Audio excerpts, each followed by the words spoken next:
Salut les amis, c'est Isa, j'espère que vous allez bien. Alors je suis heureuse de vous retrouver aujourd'hui pour vous proposer, comment je vais décrire ça, une guidance, enfin c'est un message canalisé on va dire, partiellement canalisé, partiellement avec des cartes.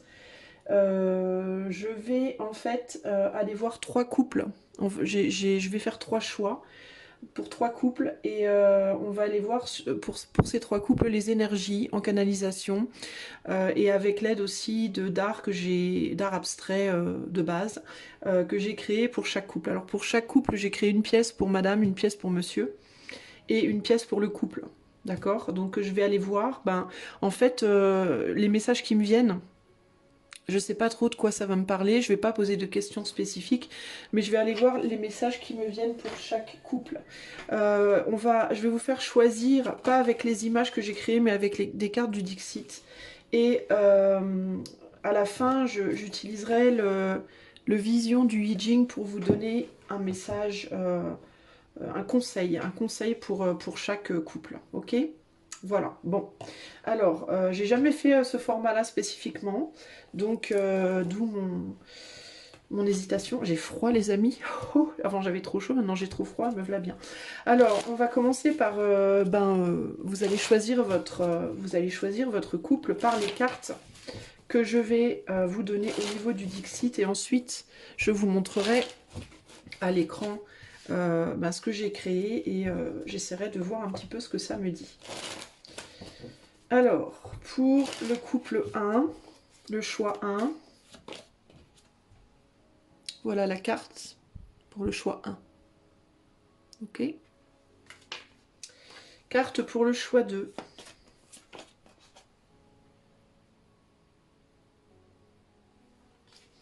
Et carte pour le choix 3. Voilà. D'accord? Donc, par rapport à votre couple, alors couple, quand je dis couple, c'est pas nécessairement couple marié, hein. Vous n'êtes pas nécessairement marié ou ensemble ou quoi, hein. Ça peut être juste vous et la personne à laquelle vous pensez, par exemple, hein, si vous avez quelqu'un de particulier en tête, hein. Donc choix 1, choix 2 ou choix 3. D'accord les amis? Moi, je vais tout de suite commencer avec le choix numéro 1. Salut les amis du choix numéro 1. Alors c'est parti pour votre couple. Alors voilà, tout d'abord les images de votre couple. Donc lui à gauche, elle à droite. Alors j'ai pas mis à gauche ou à droite selon un ordre spécifique, j'ai fait de manière très instinctive. Alors, qu'est-ce que je peux vous dire par rapport à votre couple? Quels sont les messages qui me viennent? Eh ben, je vous mets, donc voici l'art, et moi je vais essayer de vous dire ce qui me vient ici. Alors la première chose qui me vient, c'est que Madame, la féminine dans ce couple, paraît beaucoup plus extravertie que le masculin qui lui paraît plus introverti. C'est la première chose qui me vient. Il y a... Désolée, j'ai une moto qui passe ici. Super. Ouais, il y a vraiment cette idée d'une femme qui prend beaucoup de place ici. Une féminine qui prend beaucoup de place. Alors si vous êtes un couple homosexuel, vous faites selon les polarités, hein, qui est plus féminin et plus masculin en termes de polarité. Donc il y a l'idée ici d'une féminine qui prend quand même beaucoup de place et qui laisse peut-être pas beaucoup de place au masculin, ou alors c'est peut-être que le masculin aussi se met beaucoup en retrait par rapport au féminin. Il y a beaucoup de choses au niveau du masculin qui ne sont pas dites, qui ne sont pas exprimées, et la raison de cette non-expression, c'est la peur de blesser, je pense, la peur de faire mal, la peur de blesser. Ce qui est intéressant ici pour ce couple-là, choix 1, c'est que j'ai l'impression d'avoir une féminine qui paraît très tendre et très douce et très fragile, et qui en réalité est beaucoup plus forte que ce qu'elle ne paraît. Et j'ai un masculin qui lui paraît peut-être fort et qui au final est beaucoup plus fragile qu'il ne paraît. Pourquoi est-ce qu'il paraît plus fort? Parce que lui, il dit pas les choses. Il exprime peu, et du coup, on a l'impression qu'il peut tout encaisser. Il y a quelque chose comme ça ici. Alors que madame euh, a tendance peut-être à beaucoup mieux s'exprimer, et du coup, on a le sentiment que qu'elle est plus fragile, parce que ça va être une féminine qui, quand elle est triste, par exemple, va tout de suite le dire. Quand elle est triste, quand elle a peur, voilà, elle va exprimer ses émotions positives ou négatives beaucoup plus facilement. Ça va lui donner une espèce d'aura comme ça de fragilité que monsieur, alors que monsieur exprimera moins bien, va être beaucoup plus contenu et du coup va paraître plus fort, alors qu'en réalité, pour moi, c'est lui le plus fragile des deux. Euh, J'ai une féminine ici qui est très à l'aise dans son corps, qui est très à l'aise dans la manière dont elle s'exprime véritablement, hein, peut-être aussi dans sa sexualité. Je pense que monsieur a plus de difficultés dans sa sexualité également. Je pense que madame est, sur le plan physique, plus extravertie et plus à l'aise avec son corps, plus à l'aise avec elle-même que monsieur. J'ai le sentiment que monsieur a beaucoup plus de mal.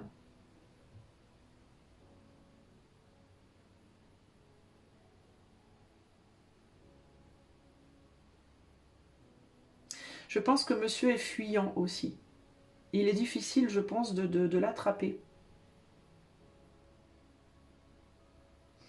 Et il est fort possible que dans ce couple, madame euh, soit beaucoup en chasse de monsieur, essaye toujours peut-être de l'attraper, d'être avec lui, hmm.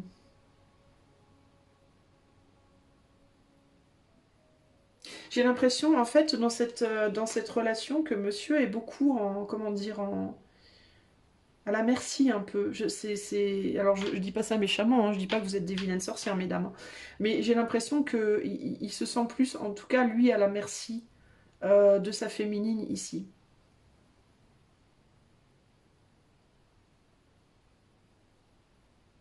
Je pense aussi il peut parfois faire des démonstrations affectives beaucoup plus pour se protéger que parce qu'il les ressent vraiment. Alors j'aurais envie de dire qu'il veut protéger peut-être son couple, qu'il ne veut pas euh, perdre madame, mais c'est pas ce que je ressens. J'ai plus le sentiment il a peur de quelque chose s'il exprime ce qu'il ressent vraiment. J'ai l'idée, j'ai le mot du camouflage, j'ai le mot camouflage qui me vient en tête. Comme s'il essayait de s'adapter pour ne pas créer de problème, pour ne pas créer de remous, pour ne pas créer d'effervescence. Peut-être justement parce que madame a une grande faculté à exprimer ses émotions et qu'il a du mal, lui, à les encaisser, comment dire, à les gérer, à les supporter.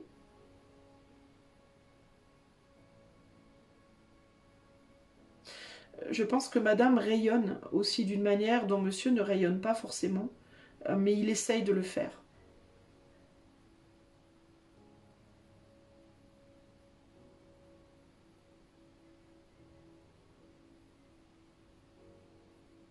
C'est intéressant parce que je sens chez madame deux visages. Un visage public et un visage euh, privé. Un visage public qui ne montre pas forcément toute l'étendue de sa passion, entre guillemets. Et quand je dis passion, ça veut pas forcément dire passion toujours dans le bon sens. Ça peut être parfois passion dans un sens plus destructeur, plus destructif. Ce que je veux dire par là, c'est que j'ai des féminines ici qui typiquement peuvent être en public sur la réserve. Comment vous dire, qui peuvent briller, mais qui peuvent briller avec beaucoup, tout en étant très pudiques, mais qui en privé vont beaucoup plus exprimer leur colère, leur mécontentement, leur frustration, et qui en public vont exprimer beaucoup plus leur côté joyeux, agréable, etc. Et qui en privé vont expliquer beaucoup plus leur côté piquant.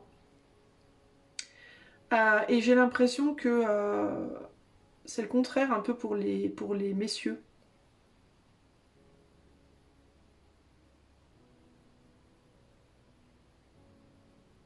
J'ai l'impression que les messieurs vont exprimer plus leur côté piquant publiquement et dans l'intimité se montrer beaucoup plus vulnérable et beaucoup plus fragile et beaucoup plus même peut-être effacé d'une certaine manière, beaucoup plus calme, beaucoup plus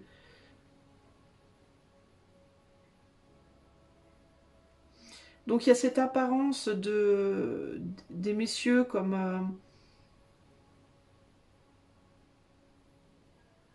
sur le plan public comme étant fun, je sais pas, peut-être rigolo, fun, euh, des personnalités agréables qui peut-être butinent un petit peu, qui peut-être aiment bien aller à droite à gauche, découvrir des choses, qui sont curieuses, etc. Mais en privé, c'est pas ça. Et de la même manière, les dames se montrent plus privées justement en public, alors qu'en privé, elles sont beaucoup plus extraverties. Il y a quelque chose de beaucoup plus épicé.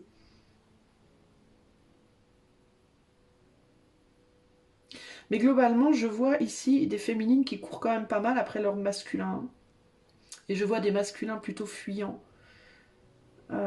Et qui sont pas forcément beaucoup dans les émotions, hein. Qui, quand ils montrent des émotions, le font plus pour faire plaisir. J'ai l'impression que parce qu'ils le ressentent vraiment. Il y a quelque chose comme ça ici, hein.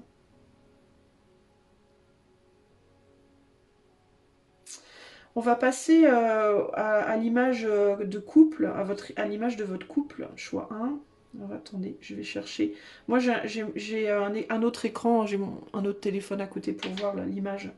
Parce que concrètement,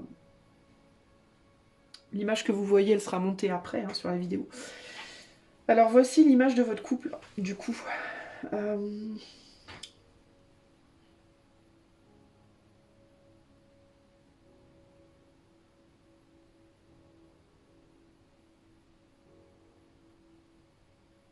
Bon, je vois vraiment dans l'image de votre couple des non-dits. Je vois une aura au niveau de votre aura douce, hein. On a un couple on a une image ici qui est entourée de roses, donc on a une aura très douce.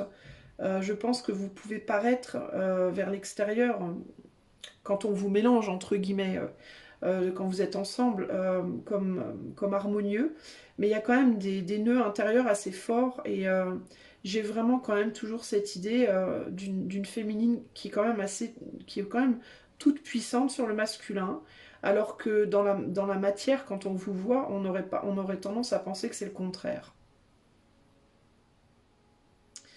Euh, il peut y avoir des enjeux de manipulation émotionnelle au sein de votre couple. Le côté maternel aussi est très fort. Il peut y avoir des masculins ici qui sont avec leur féminine plus parce qu'elles se positionnent en mère que parce qu'elles se positionnent en amante, entre guillemets. Il y a un côté maternel très fort chez la féminine, mais c'est une maternité qui n'est pas toujours douce. Ça peut être une maternité parfois autoritaire, assez dirigeante, mais dans le secret. Dans l'intimité, on ne le voit pas à l'extérieur. On s'en rend pas compte à l'extérieur. J'ai des hommes qui peuvent être androgynes ici. Et des femmes aussi qui peuvent être androgynes. Donc on a des hommes qui peuvent être assez féminisés au niveau de leur physique, et des femmes qui peuvent paraître assez masculines aussi, au niveau de leur physique. Mais ici, il y a vraiment des jeux d'attitudes qui sont très, très différentes en privé et en public chez les deux personnes. Et du coup, ce qu'on voit de prime abord a tendance à être l'opposé de ce qui est en vrai. J'ai une féminine qui peut aussi avoir beaucoup d'influence sur le masculin par la sexualité. Et un masculin qui va exprimer ses émotions aussi beaucoup plus par la sexualité que par la voix, par la parole. C'est comme si la sexualité dans ce couple était le champ de la vraie communication. C'est intéressant parce que j'ai l'impression que la communication dans l'acte est plus sincère, beaucoup plus sincère que la communication verbale entre les deux.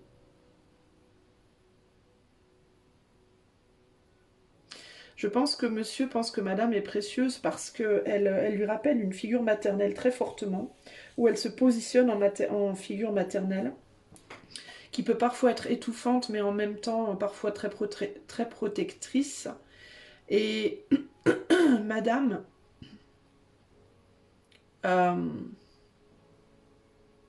voit monsieur comme quelqu'un de précieux, une personne précieuse, mais c'est plus par le contrôle qu'il lui laisse avoir sur lui. Et de ce fait, la posture qu'il lui donne. Mais encore une fois, plus en privé qu'en public. En tout cas, c'est ce qui me vient ici. Voilà ce que je peux dire pour le choix numéro 1. Uniquement par les images. Alors, je vais quand même regarder l'évolution. C'était pas prévu, mais je sens que je dois le faire, donc je vais le faire. L'évolution de ce couple, avec juste 3 cartes de tarot. Évolution du couple numéro 1. D'ici, on est quoi là? Octobre? Ouais, sur les 3 prochains mois. Évolution du couple numéro 1 sur les 3 prochains mois. J'ai l'impression qu'il y a beaucoup plus de passion en privé qu'on ne le voit... Pardon. Qu'on ne le voit de l'extérieur, excusez-moi. Ouais.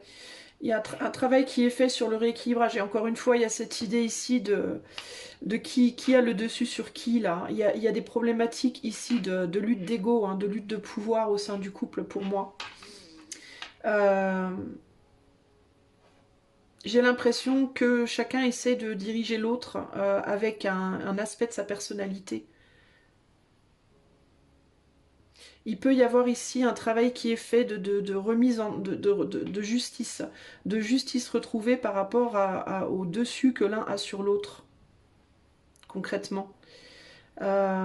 Sur les 3 prochains mois, on est aussi beaucoup sur le matériel, on a beaucoup de pentacles, donc il peut y avoir un travail de fait sur le plan matériel aussi par rapport à des différences qui existent entre les revenus de chacun. On dirait qu'il y a une personne qui lutte peut-être ici pour avoir une reconnaissance. Alors ça peut être dans la vie, pour se mettre d'égal à égal avec l'autre, mais ça peut être aussi par rapport à l'autre. Ça peut représenter aussi le pentacle, tout simplement la valeur. Donc ça peut être au-delà des problèmes d'argent ou de matériel, là, une lutte pour que sa valeur soit reconnue.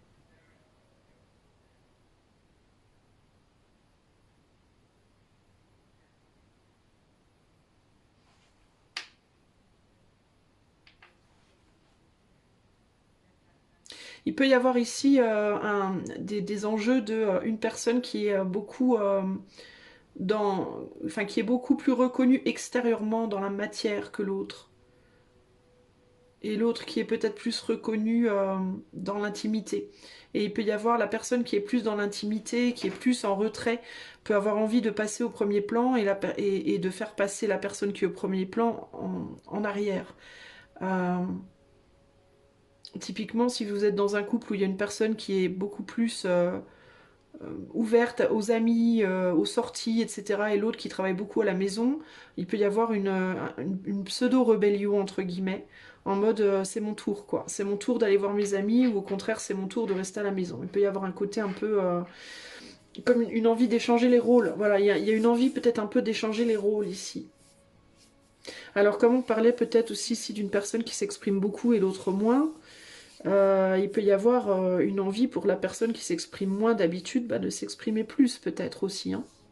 D'être plus reconnue, d'être plus comprise, d'être plus entendue et vice-versa.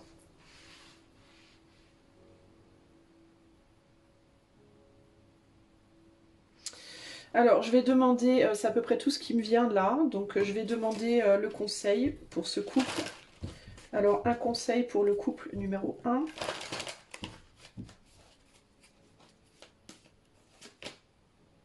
On a le puits, avec la ligne 1. Ok, alors, 48... Elle est où la carte 48? Elle est là. Alors le puits vous dit, dans toutes les cultures du monde, le puits symbolise une source de vie et de nourriture constante et inépuisable. La nature humaine est globalement la même. Le temps qui passe ne peut ni lui ajouter ni lui enlever quoi que ce soit. Néanmoins, tout comme on peut rendre le puits plus profond pour obtenir une eau plus claire, nous pouvons enrichir notre vie en allant puiser plus profondément en nous, dans notre essence même, et atteindre la véritable source de nourriture spirituelle. Faites attention aux pensées superficielles. La symbolique du puits montre que creuser plus en profondeur produit une plus grande clarté. Soyez patient et vous pénétrerez ainsi aussi profondément que possible vos problèmes, ainsi que votre propre nature. Le développement personnel est la clé pour atteindre l'eau claire. Si vous ne descendez pas dans les profondeurs, vous risquez de remonter à vide. N'oubliez pas, lorsque l'on cherche à aller plus loin, il peut être nécessaire de réduire sa vitesse. Toute négligence dans le processus de satisfaction de ses besoins plus profonds peut être contre-productive, voire dangereuse. La ligne 1 vous dit « Boire l'eau d'un puits boueux conduit au malheur. L'esprit devient facilement confus lorsqu'il est préoccupé par des futilités ou des images fantômes. Sondez la source, vivez pleinement votre vie et plongez en profondeur, mais ne plongez pas trop loin ou trop rapidement. Les tentatives imprudentes sont une perte de temps. » Donc en gros, ici, il y a un besoin de prendre le temps de faire un travail sur soi, d'aller sonder la propre profondeur de son être, et la profondeur aussi peut-être de l'être du couple, entre guillemets, de l'égrégore du couple, pour y voir plus clair. Et pour être plus clair avec soi et plus clair avec l'autre, et pour voir plus clair sur la situation au niveau de votre couple. Choix numéro 1. J'espère que ceci vous aura aidé, ou vous en dira plus, vous aidera à y voir plus clair, entre guillemets. Voilà, bon ben, je vous fais des bisous et je vous dis à bientôt. Ciao, ciao. Salut à toi, choix numéro 2. Alors c'est parti. On va commencer par aller découvrir... les images de votre couple. Choix numéro 2. Alors les voici. Alors nous avons donc elle à gauche et lui à droite.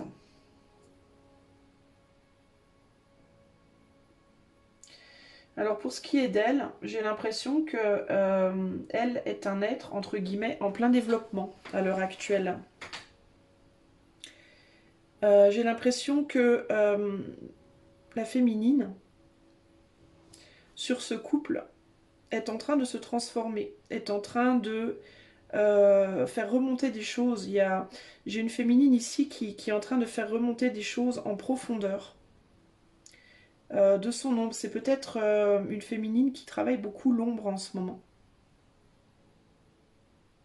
Il peut y avoir une féminine ici qui fait face à ses propres démons, qui se pose énormément de questions.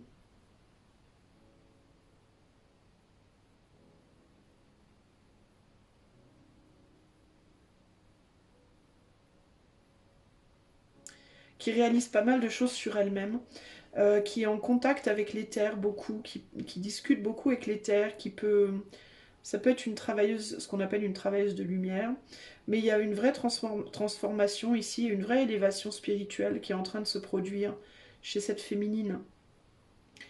J'ai l'impression aussi qu'elle est beaucoup plus qu'elle ne pense. Ça peut être une féminine qui se dévalorise beaucoup, ou qui a tendance à se dire qu'elle n'est pas grand-chose alors qu'elle est en réalité beaucoup plus qu'elle ne le croit, et qu'elle a beaucoup plus de capacité qu'elle ne le croit.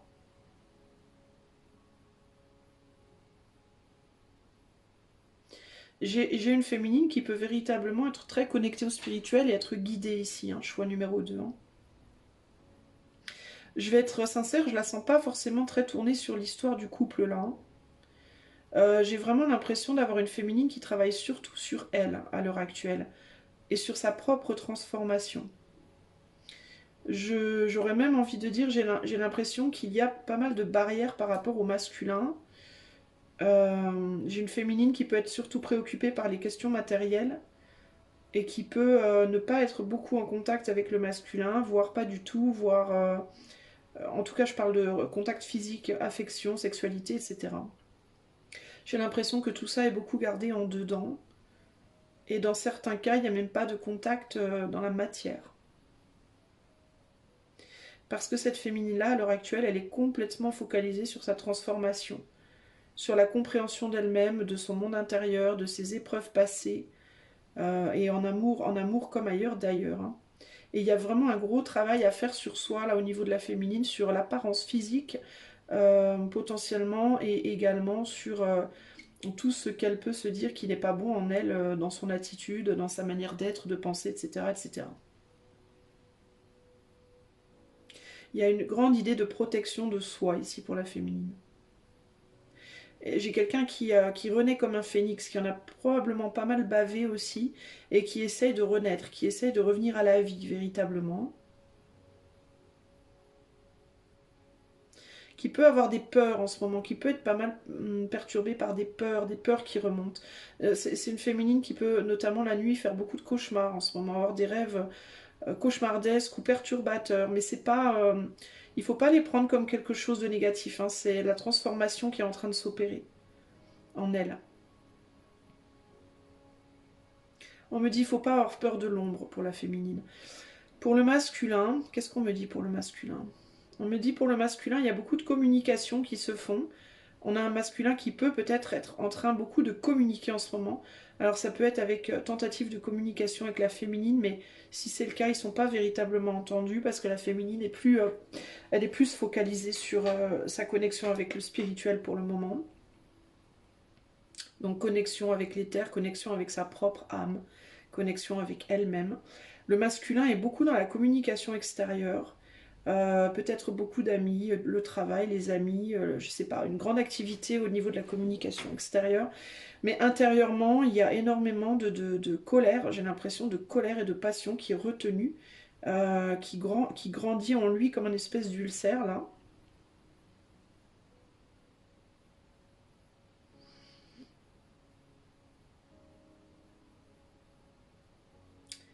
J'ai même un masculin qui pourrait souffrir de maladies là, comme des ulcères ou d'autres choses qui pourraient être en train de se développer et il ne le sait pas. J'ai des masculins qui peuvent avoir véritablement des infections bactériennes, qui peuvent souffrir d'infections de type bactériologique, bactérienne, je sais pas, des bactéries quoi. Et qui peuvent aussi se déclencher véritablement des maladies ou des problèmes liés à des choses au niveau du cœur qui sont beaucoup trop contenues. J'entends aussi des colères. Ça peut être de la colère, mais ça peut être aussi de la passion, de manière générale, en positif ou en négatif, mais qui n'est pas exprimée. On peut avoir des masculins qui n'ont pas ou plus de vie sexuelle ici notamment, et qui répriment leur colère, leur frustration, voilà, tout ça est mis en bouteille à l'intérieur et c'est comme un abcès en fait. Il peut y avoir des masculins ici, typiquement, qui souffrent d'abcès.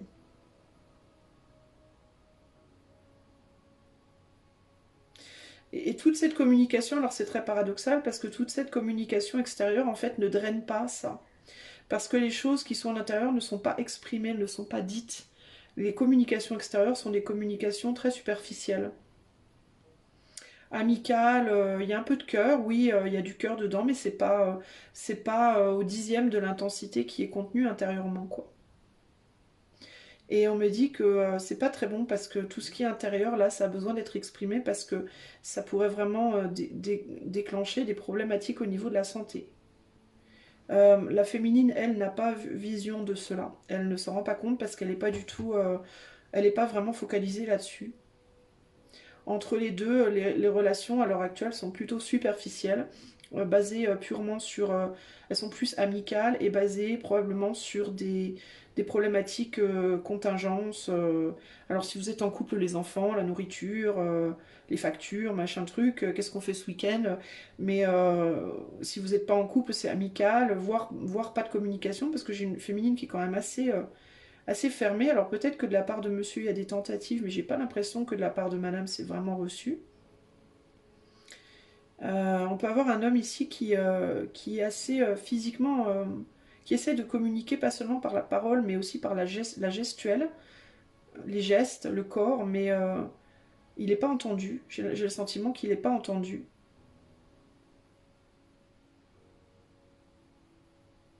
On peut avoir aussi un masculin qui est beaucoup plus amoureux de madame que madame de monsieur, qui a beaucoup plus de passion pour la féminine que la féminine pour lui.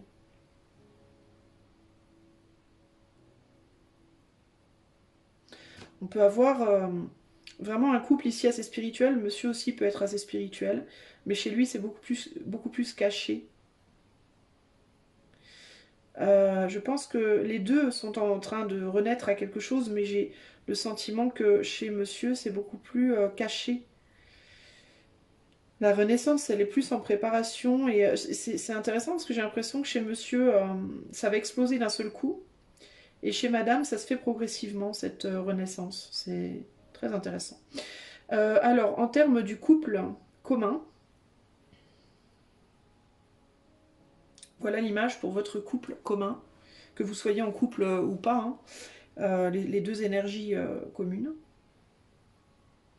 Alors globalement, au niveau des deux énergies, on a une communication en effet qui n'est pas extrêmement forte entre vous. Par contre, vous êtes tous les deux pas mal connectés vers l'extérieur. Donc encore une fois, cette idée l'un qui est plus connecté vers l'extérieur au niveau des amis et l'autre plus au niveau de l'éther. Il y a vraiment quelque chose qui est bloqué en dedans au niveau de la passion, qu'elle soit passion amoureuse ou passion colère. Je pense qu'il y a vraiment des colères non exprimées dans ce couple qui auraient besoin d'être exprimées et qu'on essaye de couvrir par une entente cordiale, par de l'amitié, voilà. Mais ça ne veut pas dire que vous vous entendez pas, hein, mais il y a des choses en dedans qui vraiment ont besoin de sortir et qui s'infectent en fait, qui prennent une puissance qui peut être douloureuse.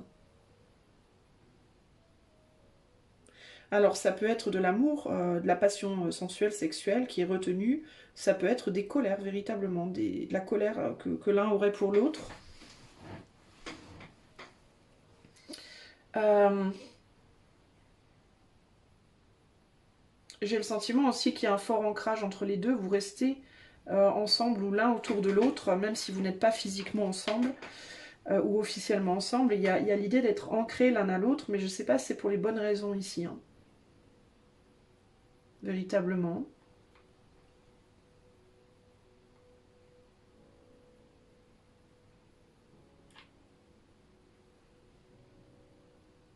Il y a quelque chose de douloureux au sein de ce couple.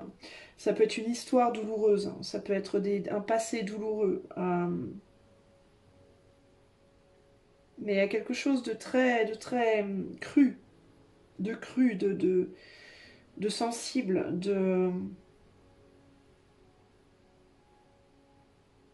Il peut y avoir une forme de parasitage aussi au niveau des énergies.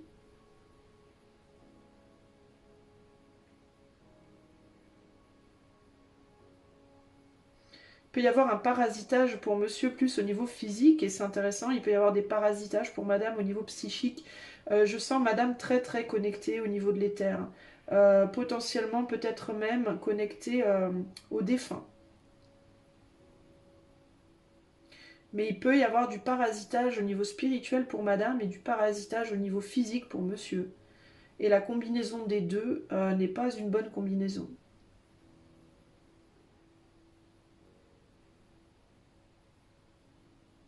D'ailleurs, c'est intéressant parce que pour madame, si pour les femmes, pour les féminines ici qui pratiquent l'ésotérisme, on vous dit faites gaffe parce que il peut y avoir des interférences. Si vous pensez avoir des messages de l'éther, parfois, ça peut être des faux messages. Il faut faire attention à ce que vous recevez en termes de messages. Il peut y avoir, je ne sais pas pourquoi j'ai le signe du scorpion, ou du cancer et du scorpion pour madame là. Et il peut y avoir, alors c'est pas forcément des faux messages, mais il peut y avoir une entité qui est autour de vous et qui vous parasite. Quelqu'un qui ne veut pas vous quitter. Et je vois une entité plutôt féminine. Une femme. Alors ça peut être une défunte qui est accrochée à vous, par exemple, et qui a du mal à se décrocher de vous. Du signe du scorpion ou du cancer.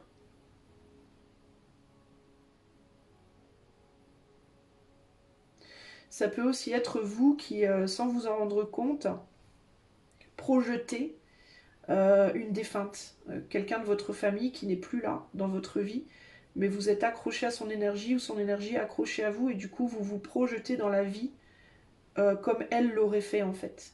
Donc, donc il se peut que ce que vous faites, et notamment par rapport à ce couple, que votre manière d'agir ou de réagir, notamment par rapport à ce couple, ben, ce ne soit pas le vrai vous, mais ça soit l'énergie de cette défunte que vous projetez dans le couple. C'est très particulier ce que je ressens là. Hein.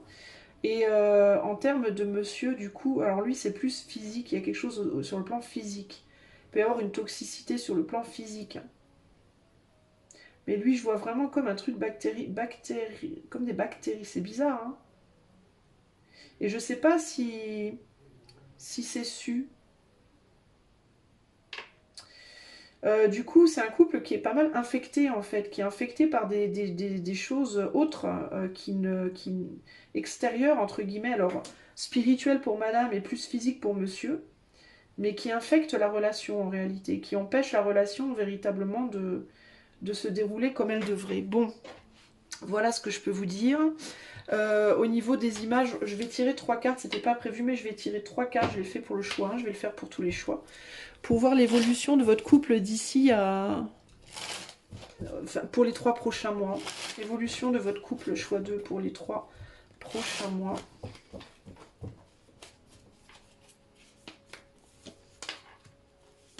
On a le contrôle, l'empereur.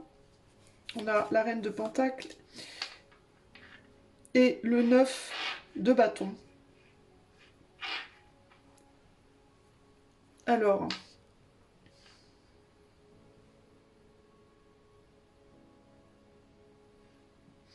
Ici, j'ai une féminine qui reste avec son autre, pas nécessairement parce qu'elle en a envie, mais j'ai l'impression plus par peur de partir. J'ai un empereur qui se met beaucoup qui se positionne beaucoup en... On a clairement ici un couple où madame a l'air d'être, comment dire, un peu à la botte de monsieur. Hein. J'ai l'impression que monsieur est un peu tout puissant. Mais c'est bizarre parce on me dit c'est pas forcément parce qu'il le veut. C'est intéressant parce que j'ai un empereur qui est un peu, je vais pas dire tyrannique, mais qui est un peu tout puissant sur madame. Mais c'est presque... je sais pas comment vous expliquer ce que je ressens, c'est presque au-delà de son contrôle. C'est presque comme s'il n'avait pas vraiment le contrôle là-dessus et qu'elle n'avait pas vraiment le contrôle sur sa position. J'ai comme deux personnages qui sont mal positionnés l'un par rapport à l'autre, mais qui ne sont presque pas en contrôle de cette situation, d'une certaine manière. Et madame, j'ai l'impression que... Alors lui, j'ai le sentiment qu'il est pas trop mal... Enfin, il n'a pas forcément envie de quitter cette situation. Mais j'ai l'impression que madame aimerait le faire, mais ne le fait pas parce qu'elle ne, elle a le sentiment qu'elle ne peut pas le faire. Ou en tout cas, dans les 3 prochains mois, je vois le couple rester euh, bah, focalisé, enfin, l'un pour l'autre, ou ensemble, si vous êtes ensemble dans la matière, ou concernés l'un par l'autre. Mais... mais n'en ayant pas forcément envie. Enfin, en tout cas, pour madame, elle n'en a pas forcément envie. Cet empereur, il me perturbe, là. Ouais, il est dans la solitude, cet empereur-là.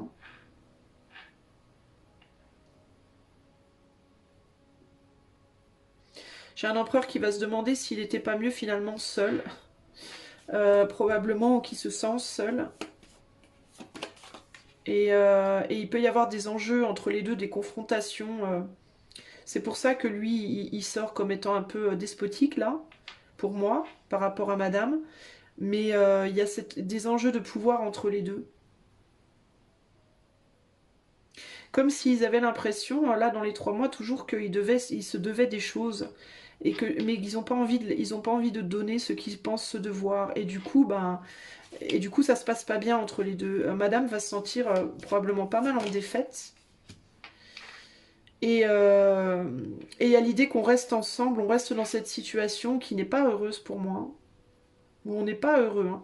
Mais parce qu'on a peur on a peur de perdre une forme de sécurité affective, sur le plan affectif, pour moi.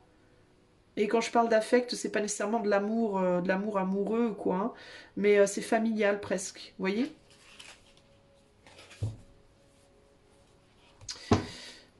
Donc c'est très particulier, hein. J'ai un masculin qui a envie d'être quelqu'un d'autre. Et une féminine qui continue de donner à ce masculin, mais qui continue de s'investir, mais qui n'en a pas vraiment envie non plus. Mais qui a peut-être peur aussi de laisser cet homme seul. Enfin, il y a des histoires ici. C'est pas très sain parce que c'est des enjeux d'avoir le sentiment de devoir à l'autre des choses, d'avoir le sentiment de mal faire si on part, si on quitte. Si... C'est pas très... On se fait beaucoup de mal, voilà, on se fait beaucoup de mal dans cette union, j'ai l'impression. Quel est le conseil pour le choix 2, pour le couple 2? Quel est le conseil pour le couple 2? On a l'immobilité. L'immobilité avec la ligne 3. Alors je vais vous lire la carte et la ligne.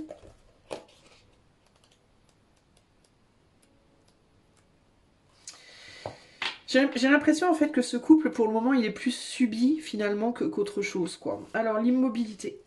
Des périodes de repos régulières sont un aspect important du développement et de l'évolution personnelle.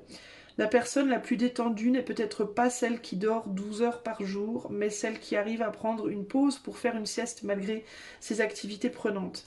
Apprendre à bouger quand il le faut et rester immobile quand c'est plus sage est la clé pour atteindre la tranquillité d'esprit qui vous aide à rester alerte quand vous devez vous concentrer sur vos objectifs. Prenons l'exemple de la colonne vertébrale, le panneau de contrôle de tous les nerfs du corps liés au mouvement.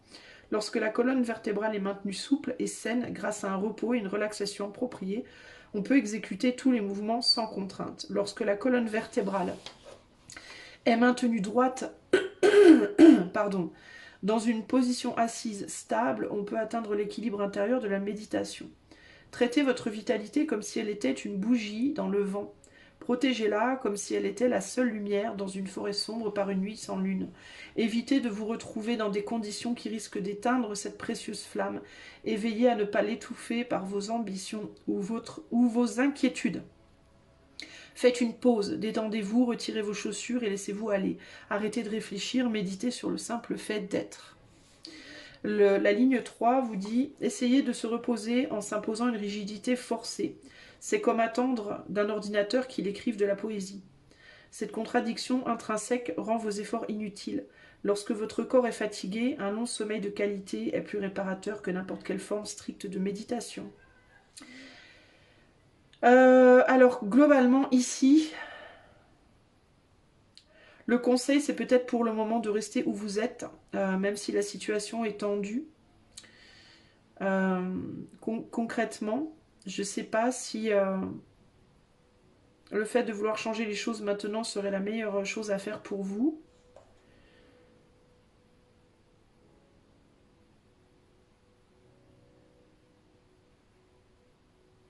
J'essaie de comprendre le message, je vous demande un instant.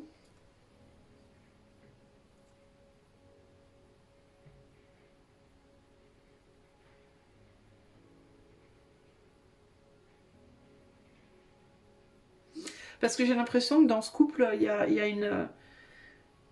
a un sentiment d'arriver de pas arriver à ce qu'on veut, d'arriver à pas grand chose. Il y a un grand sentiment de solitude. J'ai l'impression que tout le monde se sent seul et que chacun a le sentiment de devoir des choses à l'autre et de se négliger soi-même. Il y a quelque chose comme ça ici. Et la fatigue, elle peut venir de là. Alors peut-être qu'il faut arrêter pendant un moment de peut-être s'occuper de soi et puis arrêter peut-être de s'occuper de l'autre pour le moment, sans pour autant vouloir sortir de la situation de manière radicale.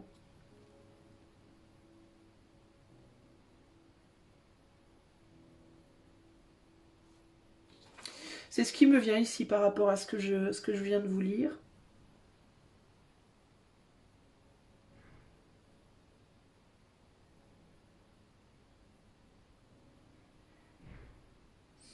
Et puis par rapport à la fatigue au corps, ça peut parler pour monsieur aussi, peut-être un besoin de se reposer. J'ai pas vraiment d'autres choses qui me viennent là tout de suite.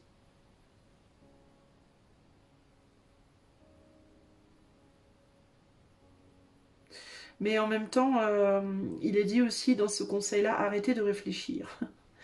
Et je pense que c'est juste ça l'idée, c'est peut-être d'arrêter de se prendre la tête et de réfléchir à ce qui doit être fait ou pas fait.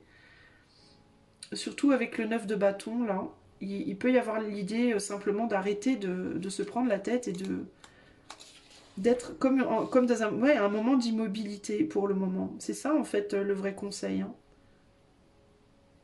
Peut-être que vous êtes beaucoup dans ce couple en recherche de solutions par rapport à ce sentiment de défaite constante là, et que vous vous demandez qu'est-ce qu'il faut faire, qu'est-ce qu'il faut pas faire, et si j'essaye ça, et si j'essaye ça, et puis au final ça marche jamais parce que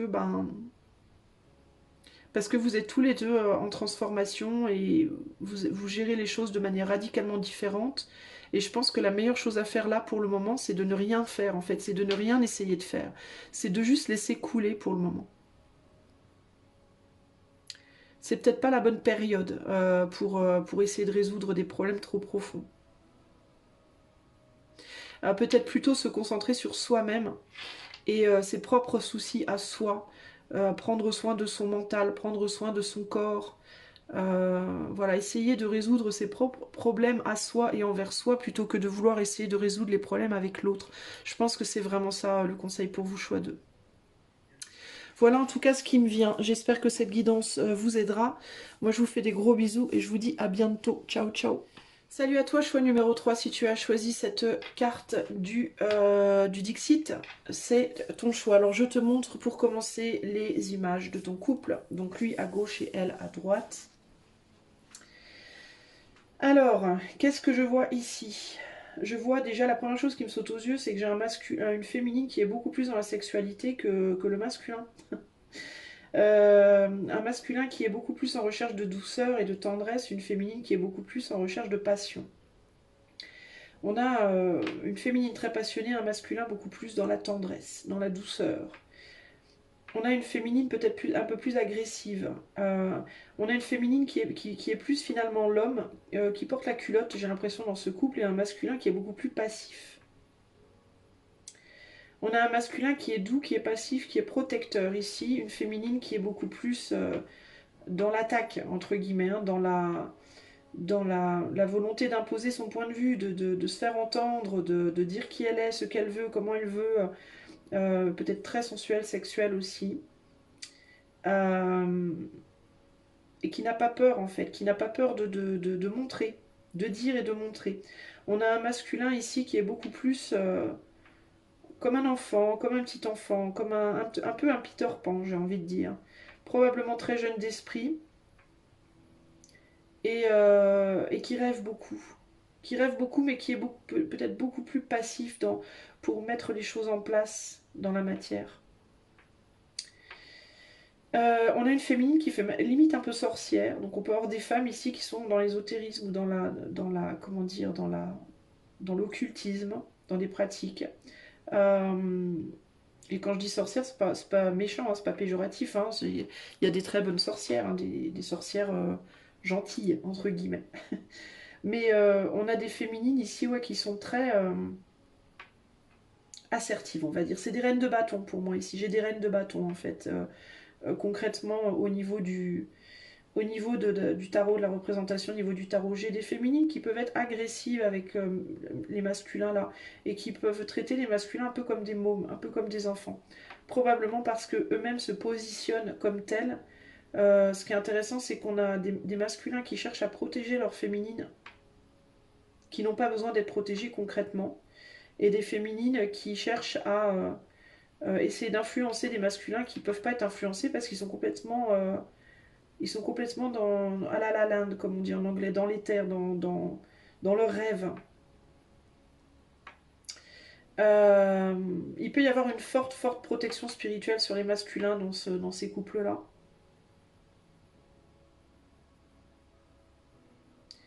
Il y a quelque chose de très angélique hein, chez le masculin, concrètement, ici. De très doux, de très angélique. On peut avoir des masculins qui sont très protégés. Et des féminines qui, elles, sont plutôt les protectrices. Plutôt les énergies qui vont protéger les autres. On a des féminines qui peuvent faire peur un peu, hein, ici, dans leur énergie, dans leur aura, qui peuvent faire peur véritablement. Il y a quelque chose par rapport à l'appareil génital chez mesdames, chez les dames.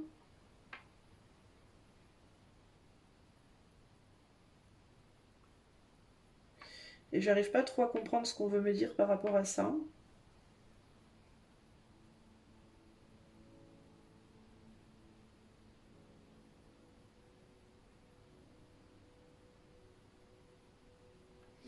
Mais on dirait qu'elle se projette de manière très...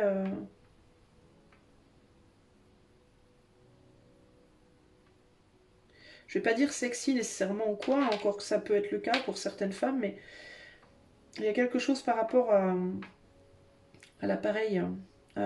J'essaie de comprendre ce qu'on veut me dire par rapport à ça. C'est bizarre parce que j'ai l'impression qu'il y a une retenue, une... Est-ce qu'il y a des féminines ici qui ont beaucoup été utilisées pour leur sexualité, qui ont beaucoup été vues comme des objets? Parce que j'ai l'impression que il y a quelque chose par rapport à ça et c'est comme si ça avait bridé quelque chose chez ces femmes. Et qu'elles se sont du coup transformées un peu en hommes. Euh, Est-ce qu'on a trop vu que ça chez elles? Est-ce qu'on les a maltraitées? Est-ce qu'elles ont vécu de l'abus, ces femmes-là, sur le plan sexuel? Parce qu'il y a comme une espèce de...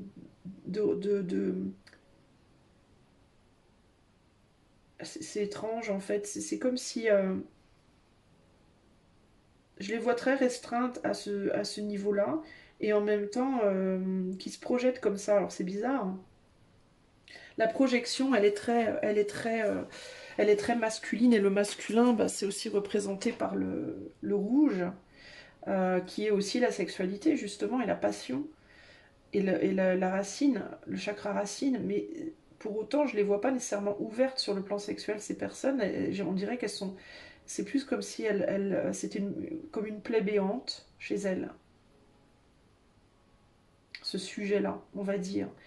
Donc il peut y avoir une vraie restriction. Et du côté de monsieur, encore une fois, on est dans quelque chose de très enfantin. On est plus dans un monde des rêves d'enfant qu'autre chose ici. Alors est-ce que c'est monsieur qui voit madame comme ça?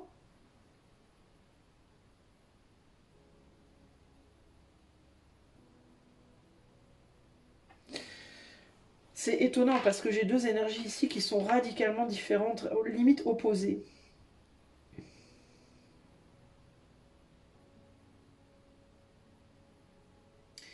Au niveau du masculin, j'ai presque une armure. Il y a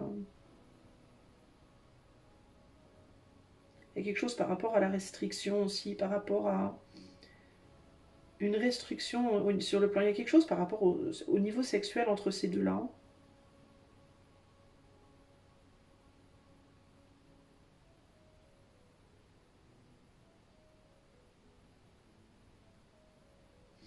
Est-ce que monsieur voit madame comme quelqu'un d'extrêmement attirant et aimerait mais ne peut pas, pour une des raisons X ou Y?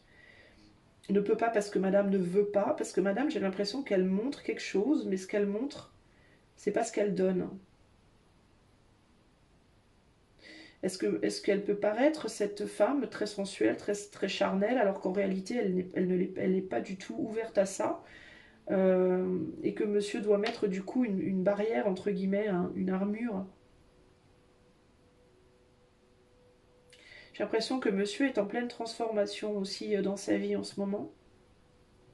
Transformation guidée d'ailleurs. Madame, je la vois avec une vraie armure, quoi. Je la vois très très protégée.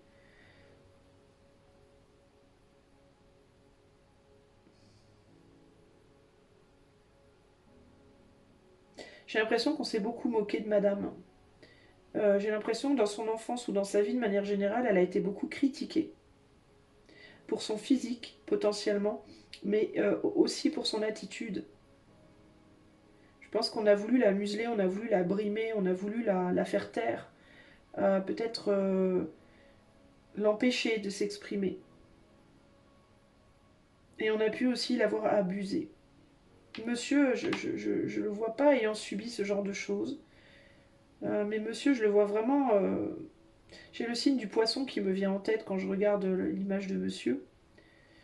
Et il y a vraiment l'idée de quelqu'un qui plane, quoi. Un enfant. Pour moi, c'est un enfant que j'ai là.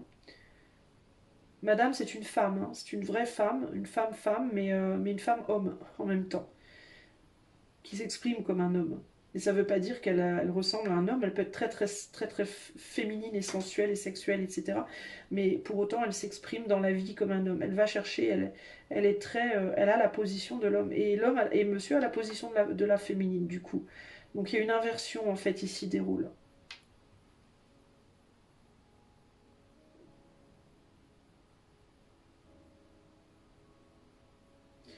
C'est particulier, hein. Alors, au niveau de votre couple, voilà l'image de votre couple.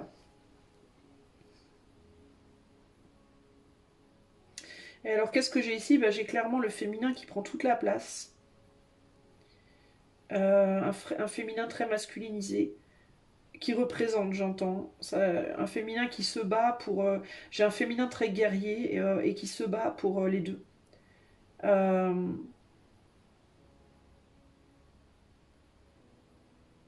c'est intéressant parce que je vois ce féminin comme une guerrière poussée par le masculin. Il y a quelque chose comme ça ici. C'est comme si le féminin ici était tout puissant, enfin pas nécessairement tout puissant dans la volonté de l'être, mais comme si le féminin était le ou la guerrière et animé par le masculin. C'est très bizarre en fait. C'est vraiment cette idée ici que les rôles sont inversés en réalité.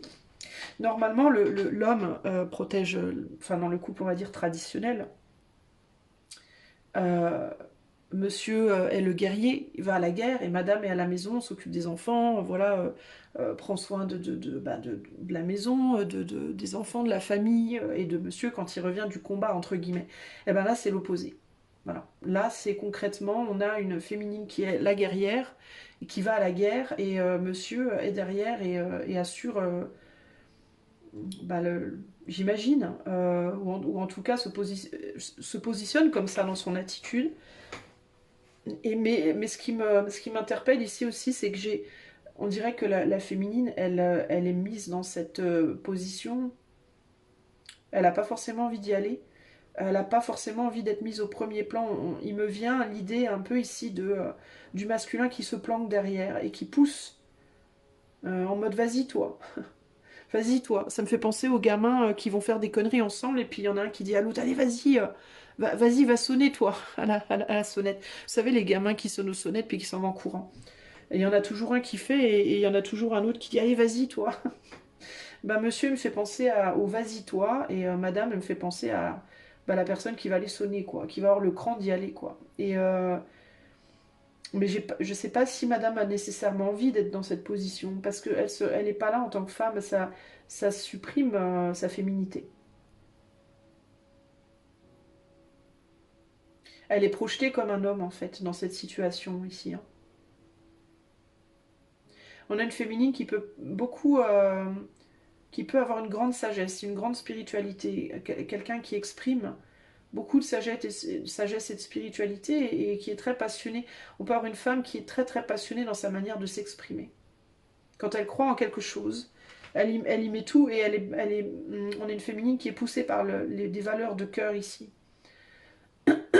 Mais on a un masculin derrière qui, elle a aussi beaucoup de passion et de colère non exprimée, cette féminine. Elle essaye de, elle essaye comment on dit, de mitiger, de raisonner. Mais c'est dingue parce qu'on voit le masculin, il est derrière. On dirait qu'il est derrière. derrière elle. Et pour autant, on le voit, il prend l'envergure. C'est étonnant, hein, c'est comme si le masculin, il était presque désincarné et qu'il il la possédait, la féminine, là, qu'il la... Comme si elle avait que l'enveloppe et que lui était la tête. Ça va peut-être vous perturber, hein, les amis, mais c'est ce que je vous dis, ce que je vois. Hein. J'ai le sentiment que elle a le corps et qu'il est l'esprit. D'ailleurs, on voit bien dans les... On va revenir rapidement aux images des deux. Et on voit bien à quel point on a vraiment une armure à droite, une enveloppe à droite, et on a vraiment... Il y a vraiment cette idée de l'esprit qui... Ben, on pourrait dire qui a pénétré l'armure, entre guillemets, et qui en a pris presque possession. C'est comme si ce couple... Ben, c'était l'enveloppe de madame et l'esprit de monsieur. Mais du coup, ça dépossède madame de son être d'une certaine manière. Et bah monsieur ne peut pas se projeter. Donc je ne sais pas si c'est particulier, quoi.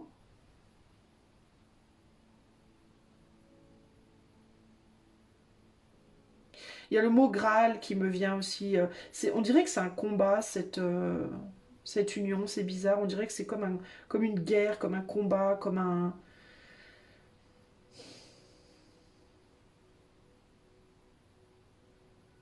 Il y a la loyauté aussi. Il y a le mot loyauté qui me vient. Graal, loyauté. Mais il y a vraiment cette idée de combat,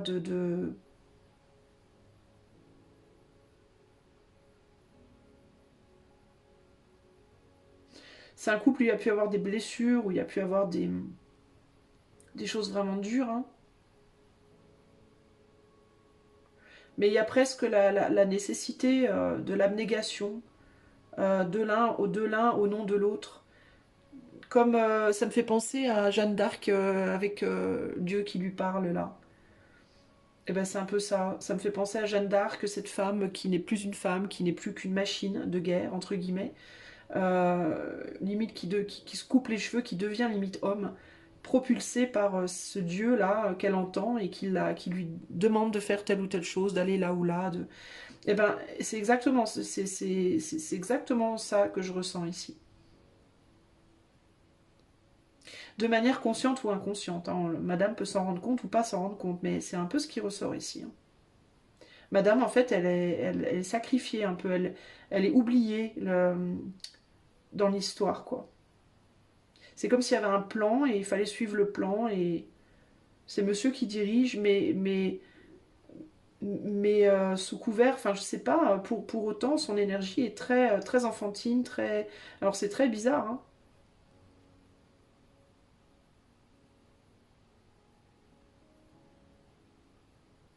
C'est très étrange en fait, ce couple-là. Voilà ce que je peux vous dire. Alors on va aller voir avec trois cartes l'évolution du couple d'ici à dans 3 mois.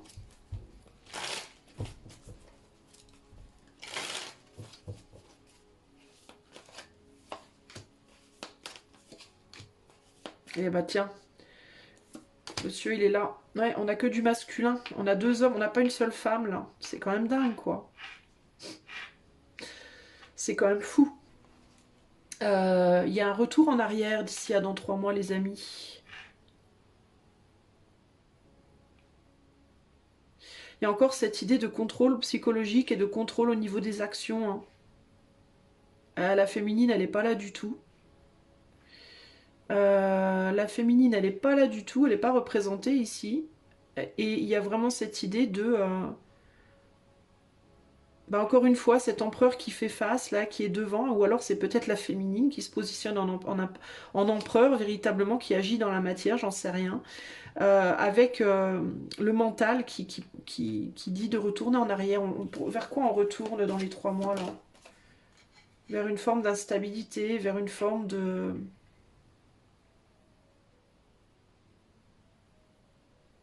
Est-ce qu'on pensait y voir clair dans ce couple et puis sur quelque chose et puis qu'au final on ne sait plus à nouveau?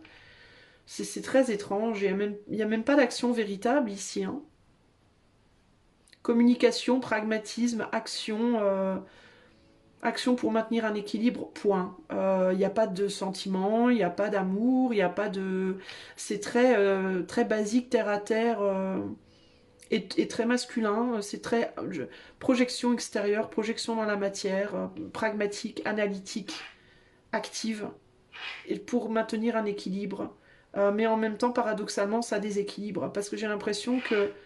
euh, il y avait peut-être une action, des actions qui avaient été faites pour avancer avec plus d'intelligence dans ce couple, avec peut-être plus de vérité, et c'est comme si on retournait en arrière d'une certaine manière. Alors c'est très étrange. C'est vraiment très étrange. Ouais, on fuit. Regardez, il y a vraiment ce retour en arrière. Hein. On se dit on peut pas faire ce qu'on voulait, on peut pas aller où on voulait, on n'a pas le choix, on doit revenir en arrière. Ouais. Il y a comme une réalité, une réalisation, hein, une révélation que voilà, c'est comme ça et c'est pas autrement, on peut pas faire autrement. C'est fou ça, hein. Ouais. Donc, ouais, c'est pas... À vous de voir, hein, selon votre couple évidemment, et à quel point vous êtes heureux dedans ou pas, mais il y a un retour en arrière dans les 3 mois. Il y a un retour en arrière ou au moins, au minimum, une stagnation. Pour essayer de maintenir un équilibre précaire peut-être. Hein. Ça peut être matériel. Ça peut être dans votre famille, familiale. Alors, le conseil pour le couple 3. Quel conseil pour le couple 3 ici? On a l'oppression, bah, qu'est-ce que je vous disais? Avec la ligne 4. Bah, le 4 en plus, le 4 c'est hyper enfermant.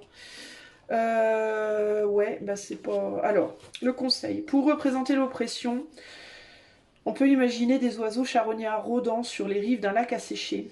Les périodes difficiles peuvent dessécher nos esprits et donner naissance à une multitude de charognards, sous forme de préoccupations gênantes. Les pertes importantes ou les échecs personnels brisent certaines personnes, mais les plus résistants sont capables de plier sous leur destin plutôt que de se briser. Pour supporter les moments difficiles ou même en tirer profit, vous devez puiser au plus profond de vous-même, car votre identité est plus forte que le destin et ne peut être corrompue, même par les plus dures réalités. Dans les moments difficiles en particulier, il est essentiel de puiser dans la source qui nous fait continuer d'avancer. L'espoir. Dans un sens, l'échec n'existe pas. Seulement la réalité est douce amère, et souvent c'est avec l'amère que l'on apprend davantage Nos échecs, aussi difficiles soient-ils à accepter, peuvent nous ouvrir les yeux, offrant une vision claire que seuls connaissent ceux qui ont risqué la déception et y ont goûté. Cette clarté et cet apprentissage sont le rayon de soleil qui transperce les nuages sombres. Dans des circonstances difficiles, il est important de rester fort tout en maintenant les apparences. Évitez de trop parler, sauf à vos amis les plus proches. Vos paroles n'auraient que peu d'effet sur la plupart des gens puisque votre influence sera au plus bas et de vaines discussions vous feraient perdre de l'énergie vitale. Garder le silence est la meilleure stratégie pour faire face publiquement à l'adversité. Cela montre que vous êtes suffisamment fort pour résister à vos problèmes actuels et suggère que vous vous rétablirez complètement. A l'inverse, vous devez absolument communiquer ouvertement avec ceux en qui vous avez confiance. Quand on a subi un malheur, parler et ressentir font partie du processus de guérison. Pour ceux qui osent vivre pleinement et complètement l'échec, qui est le dernier tabou de la société moderne, n'est qu'une partie du cycle inévitable des hauts et des bas faisant partie de la vie. Ne jamais échouer, c'est le pire échec possible. En évitant complètement de prendre des risques, on ne se rapprochera jamais de ce qui pourrait être. Le trait 4 vous dit « Vous souhaitez peut-être apporter de l'aide aux autres, mais il semble qu'à cause de certains obstacles, ce soit vous qui en ayez besoin. Vous trouvez peut-être cela embarrassant. Mais ne vous inquiétez pas, cela passera. Dans les moments difficiles, vous devriez accepter l'aide que l'on vous propose, tant que votre dignité est préservée. A l'inverse, si quelqu'un vous demande de l'aide, c'est peut-être le moment d'en donner. En fin de compte, grâce à la force de caractère de chacun, les obstacles prennent moins d'importance à côté de la valeur du résultat souhaité. » Alors, ce qui me vient ici, les amis, c'est par rapport peut-être à la féminine. Il y a peut-être des féminines qui étaient en train d'avancer vers l'émancipation de ce masculin, ou le masculin vers l'émancipation du féminin, et dû à des difficultés, peut-être que finalement on va devoir se faire aider par l'autre alors qu'on n'avait peut-être pas envie. Il y en a peut-être un qui va devoir accepter l'aide de l'autre alors il ou elle n'en avait pas envie. Et du coup, il y a une forme de retour en arrière pour conserver un équilibre. Donc ça peut mettre dans une situation de se sentir oppressé par le fait d'avoir besoin de l'aide de l'autre, ou pour celui ou celle qui doit aider, ben, de se sentir oppressé, de devoir aider l'autre. Mais en tout cas, ce qu'on vous conseille pour le moment, c'est d'utiliser la sagesse avec les livres peut-être, et de vous entraider, parce que ça ne sera pas forcément toujours comme ça, et la période demande que vous le fassiez pour le moment. Plus avec le jugement, il y a vraiment, et l'empereur dessus, il y a vraiment l'idée de quelque chose qui est guidé. Donc, plutôt que d'être dans le rejet, dans le refus, essayez d'être peut-être en effet de vous taire pour le moment, pour les 3 prochains mois en tout cas, et d'accepter l'aide qu'on vous propose, que l'autre vous propose, ou d'accepter d'aider l'autre si l'autre en a besoin. Ok? Voilà, choix numéro 3. J'espère que cette guidance vous aura plu. Je vous fais des gros bisous et je vous dis à bientôt. Ciao, ciao.